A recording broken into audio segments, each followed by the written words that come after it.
Ward number 1ರ Shri Prasanna Ganapati ದೇವಸ್ಥಾನದ ಪಕ್ಕದ borewell ಕೆಟ್ಟು ಮೋಟಾರ್ ಸಿಕ್ಕಿ ಹಾಕಿಕೊಂಡು 10 ದಿನಗಳು ಕಳೆದರೂ ಪುರಸಭಾ ಅಧಿಕಾರಿಗಳು ಹಾಗೂ ವಾರ್ಡ್ ಸದಸ್ಯರು ಹಾಗೂ ಪುರಸಭಾ ಉಪಾಧ್ಯಕ್ಷರಾದ ನಾಗರತ್ನ ವೇದಮೂರ್ತಿ ಅವರು ಮೋಟಾರ್ ಎತ್ತಿಸದೆ ಕಾಲಹರಣ ಮಾಡುತ್ತಿದ್ದಾರೆ.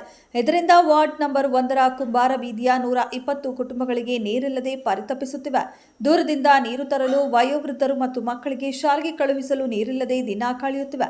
ಶೀಘ್ರವೇ ಮುದ್ದೆ ಬೋರ್ ಕರೆದು ಮೋಟಾರ್ ಎತ್ತಿಸಿ ಸರಿಪಡಿಸದಿದ್ದಲ್ಲಿ ಪುರಸಭಾ ಮುಂದೆ ಉಗ್ರ ಹೋರಾಟ ಮಾಡಲಾಗುವುದು ಎಂದು ರೈತರಾದ ಕುಂಬಾರ ವಿಶ್ವನಾಥ್, ಕುಮಾರ ಆಚಾರ್, ಸನತ್ ಕುಮಾರ್, ಶಂಕರಪ್ಪ, ಶೇಖರಯ್ಯನವರು ಎಚ್ಚರಿಸಿದ್ದಾರೆ. ವರದಿ ನಾಗರಾಜ ಹದಡಿ. ಸಮಸ್ಯೆ ಆಗಿ ಒಂದು 200-300 ಮನೆಗೆ ನೀರಿನ ತೊಂದರೆ ಆಗಿ ಇವತ್ತಿನವರೆಗೂ ಮುಖ್ಯಾಧಿಕಾರಿಗಳು ತನಿಖೆ ಹಾಕಿಲ್ಲ.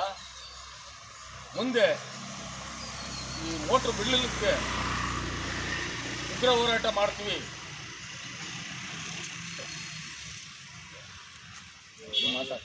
ಒಂದೇ ಬ್ಲಾಕು ವಾರ್ಡ್ ನಂಬರ್ 1 ಗಣಪತಿ ದೇವಸ್ಥಾನ ಪಕ್ಕಕ್ಕೆ ಇದು ಬೋರ್ಡು ತೆಗೆದಿದ್ದಾರೆ. ನೀವು ರಿಪೇರಿ ಮಾಡಿಲ್ಲ, ಆದಷ್ಟು ನೀವು ರಿಪೇರಿ ಮಾಡಿ ನಮಗೆ ನೀರು ಮೂವ್ ಮಾಡಿ ಕೊಡಬೇಕು. ಬೀಸಾಸ್ತಾರಿಗೆ ಹೇಳ್ತಿದ್ದೀವಿ, ಮುನ್ಸಿಪಾಲ್ಟಿ ಪುರಸಭೆ ಹೇಳ್ತಿದ್ದೀವಿ, ನೀವು ಬಂದು ಸರ್ವೆ ಮಾಡಿ ನೀವು ಚೆಕ್ ಮಾಡ್ಕೊಂಡು ಇನ್ನೊಂದು 2 ದಿವಸ ಒಳಗೆ ನಮಗೆ ಮೋಟರ್ ಕಂಡೀಷನ್ ನೀರು ಮೂವ್